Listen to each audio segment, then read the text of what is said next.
Good afternoon, everyone. Welcome to the ninth undergraduate research competition. Our research is titled Assessing the Self-Medication Behavior and Pattern with the COVID-19 Pandemic in Abu Dhabi.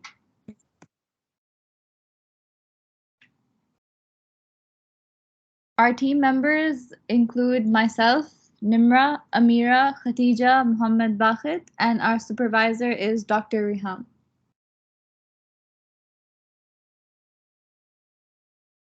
So we are going to be going through these parts which have been included in our research proposal.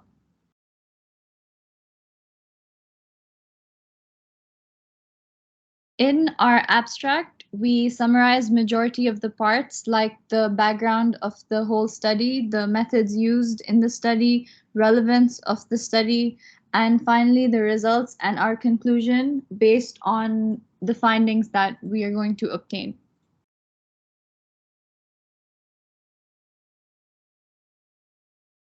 Most of you might not know what self-medication is. According to the World Health Organization, self-medication is characterized as the determination and use of medications to treat self-diagnosis of symptoms or diseases without speaking or consulting with a doctor.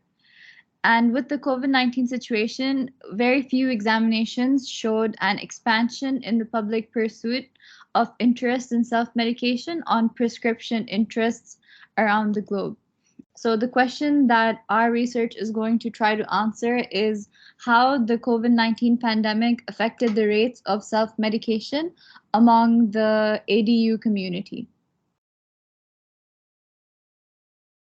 In our literature review, we focused on epidemiological data, biostatistics, prevalence of self-medication, and the different types of self-medication practices that are used in UAE and around the globe, which are OTC drugs, which are over-the-counter drugs during COVID-19, irregular use of prescribed drugs during COVID-19, and use of complementary and alternative medicine during COVID-19. These are the main types of self-medication that people use according to the results that we obtain from our researches.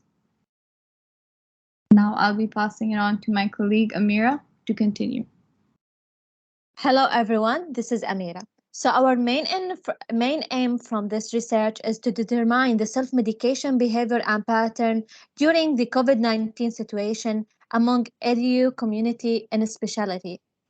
So EDU students, EDU faculty and staff, and to identify reasons for self-medication. Our specific objectives is to determine the prevalence of self-medication behavior among EDU community and to compare the self-medication behavior pattern before and after the COVID-19 pandemic, also to find out the use of antibiotics before and after the pandemic, to determine the associated factors for self-medication, and finally, to assess the willingness and barriers to change harmful self-medication behaviors. Now, for the methodology, our study design was a cross-sectional analytical study through administering some questions, gathering data, and analyzing the results. The research setting is an online research that will be self-administered through an online questionnaire. Now, our study population, as I mentioned before, they are Abu Dhabi University community. They should be 18 years old and above, and the minorities are excluded from our research. The participant will be recruited randomly to ensure there's no bias, and the sample size was calculated, and we aim to reach to 367 participants. Now, let me show you just an overview about our online survey that we are already distributed at to start collecting data. So here's our survey that was designed in SurveyMonkey website. And of course, we start with a consent form to ensure the autonomy of the participants. So, completing the methodology, the data collection was English-based questionnaire through SurveyMonkey. As I mentioned, we put different types of questions. We divided into 4 sections: a section about socio-demographic characteristics, another section about the behaviors of self-medication during COVID-19 and other parts, with different types of questions to collect different type of data like a quantitative and a qualitative, and we will be analyzing the data to suggest for the edu community a proper comprehensive recommendation to change the harmful self-medication. For the planned statistical analysis, we will be using SPSS to analyze our data.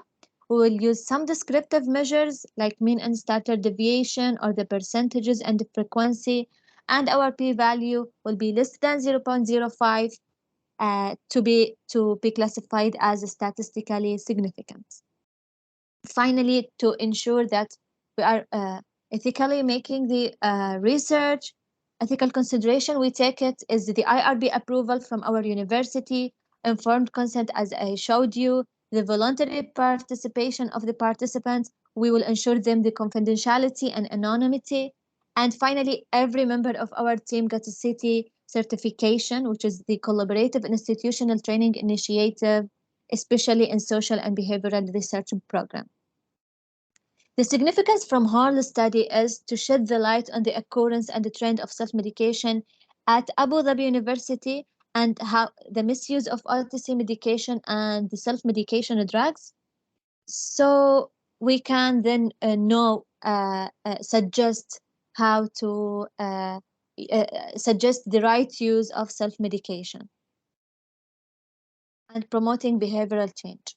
Now, here's a timetable that we designed to manage our whole research starting from February, ending at June, and we put objectives in each time period so we can organize our journey during making this research. Finally, here's the references that we used, and thank you so much for listening.